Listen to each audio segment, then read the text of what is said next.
कहते हैं अगर प्यार सच्चा हो तो जिंदगी संवर जाती है। लेकिन अगर प्यार में धोखा हो तो जिंदगी तबाह हो जाती है। मेरठ में एक ऐसी ही खौफनाक कहानी सामने आई जहां प्यार, धोखा और खून का खेल खेला गया।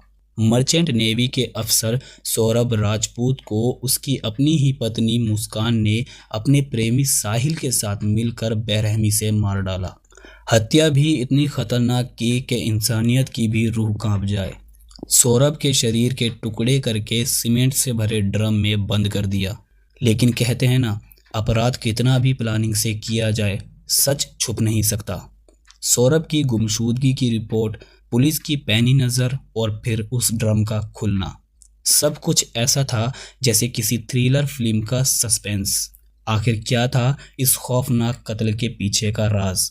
कैसे खुला पुलिस के सामने इस खून का राज? जानिए आज के इस चौंकाने वाले वीडियो में। मेरठ में हाल ही में एक दिल दहला देने वाला मर्डर केस सामने आया जिसने पूरे देश को हिलाकर रख दिया। इस खौफनाक हत्याकांड के शिकार हुए सौरभ राजपूत एक पूर्व मर्चेंट नेवी अधिकारी थे, जिन्हें उनकी पत्नी ने ही प्रेमी के साथ मिलकर बेरहमी से मौत के घाट उतार दिया। सौरभ राजपूत लंदन में काम करते थे। उनका परिवार मेरठ के एक संपन्न इलाके में रहता था। 2019 में उनकी शादी मुस्कान रस्तोगी से हुई थी, जो कि मेरठ की ही रहने वाली थी। शुरू में सौरभ और मुस्कान की जिंदगी अच्छे से गुजर रही थी, लेकिन शादी के कुछ सालों बाद मुस्कान का अफेयर साहिल शुक्ला नाम के लड़के के साथ हो गया। साहिल शुक्ला भी मेरठ का ही रहने वाला था और मुस्कान की उससे मुलाकात एक कॉमन फ्रेंड के जरिए हुई थी। धीरे धीरे दोनों में नज़दीकियां बढ़ी।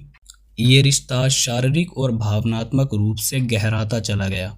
सौरभ लंदन में रहते थे, जिससे मुस्कान को साहिल के साथ समय बिताने का भरपूर मौका मिलता था। जब सौरभ को इस रिश्ते की भनक लगी तो उन्होंने मुस्कान से कई बार इस पर बात करने की कोशिश की, लेकिन मुस्कान ने हर बार झूठ बोलकर बात को टाल दिया। लेकिन मुस्कान और साहिल को लगने लगा कि सौरभ उनके रिश्ते के आड़े आ रहा है। इसी बीच दोनों ने मिलकर सौरभ को रास्ते से हटाने की साजिश रची। 24 फरवरी 2025 को मुस्कान का जन्मदिन था। इस मौके पर सौरभ खास तौर पर लंदन से मेरठ आए थे। उनका मकसद अपनी पत्नी और अपनी 6 साल की बेटी के साथ समय बिताना था, लेकिन उन्हें नहीं पता था एक भयानक साजिश उनका इंतजार कर रही है। मुस्कान और साहिल ने इस हत्या को 4 पॉइंट में प्लान किया था। पहला, सौरभ को बेहोश किया जाएगा। दूसरा, फिर उसकी हत्या करके शव को ठिकाने लगाया जाएगा। तीसरा, सबूत मिटाने के लिए शव के टुकड़े किए जाएंगे। चौथा, शव को ड्रम में डालकर सीमेंट से भरकर सील कर दिया जाएगा ताकि बदबू ना फैले। 26 फरवरी की रात को मुस्कान ने सौरभ के खाने में नींद की गोलियां मिला दी। जब सौरभ बेहोश हो गए तो साहिल और उसके 2 साथियों ने कमरे में घुसकर चाकू से ताबड़तोड़ वार किए। पहले चाकू से गर्दन और छाती पर वार किए गए। जब सौरभ ने बचने की कोशिश की तो गला दबाकर उन्हें पूरी तरह से ख़त्म कर दिया। इस पूरी हत्या को 15 से 20 मिनट के अंदर अंजाम दे दिया गया। शव को छुपाने के लिए उसके कम से कम 15 टुकड़े किए गए। शव को एक बड़े ड्रम में डालकर सीमेंट और केमिकल से सील कर दिया ताकि किसी को कोई शक न हो। ड्रम को घर के एक कोने में छुपा दिया।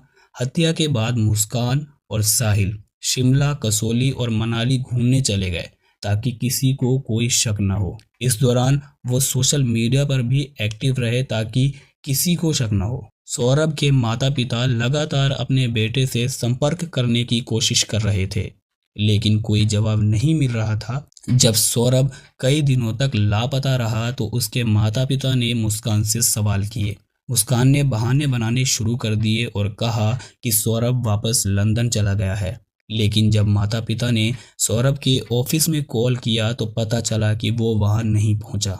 पुलिस ने सौरभ के घर के पास लगे सीसीटीवी कैमरे चेक किए, जिसमें साहिल को बार बार आते जाते देखा गया। पुलिस ने मोबाइल लोकेशन ट्रैक की, जिससे पता चला कि सौरभ आखिरी बार मेरठ में ही था। जब पुलिस ने सौरभ के बैंक अकाउंट की जांच की तो पता चला कि हत्या के बाद उसके अकाउंट से कोई लेन देन नहीं हुआ था। जब पुलिस ने सौरभ के घर की तलाशी ली तो उन्हें एक बड़े लोहे के ड्रम से अजीब बदबू आने लगी। जब ड्रम को तोड़ा गया तो उसमें सीमेंट से लिपटा हुआ सौरभ का शव मिला। मुस्कान और साहिल को गिरफ्तार कर लिया गया। पूछताछ के दौरान मुस्कान ने पूरी साजिश कबूल कर ली। साहिल के साथ उसके 2 अन्य साथी भी पकड़े गए। चारों पर हत्या, सबूत मिटाने और आपराधिक साजिश का केस दर्ज हुआ। अगर अदालत में दोष सिद्ध हो जाता है तो उन्हें फांसी या उम्र कैद की सज़ा हो सकती है। यह मामला मेरठ के सबसे खौफनाक मर्डर केसों में से एक बन चुका है। ये केस सिर्फ एक मर्डर स्टोरी नहीं बल्कि एक सीख भी है। शादी में धोखा कितना खतरनाक हो सकता है। सोशल मीडिया के जरिए बनाए गए रिश्ते खतरनाक हो सकते हैं। पुलिस की जांच कितनी बारीकी से होती है आपने इस वीडियो में तो देख ही लिया होगा। तो दोस्तों, आपका विचार क्या है? क्या मुस्कान और साहिल को मौत की सज़ा मिलनी चाहिए? अपनी राय कमेंट में ज़रूर बताएं। अगर आपको हमारा वीडियो पसंद आया है तो वीडियो को लाइक ज़रूर कर लें और ऐसे ही क्राइम वीडियोस देखने के लिए अभी सब्सक्राइब करें मनाज क्राइम को।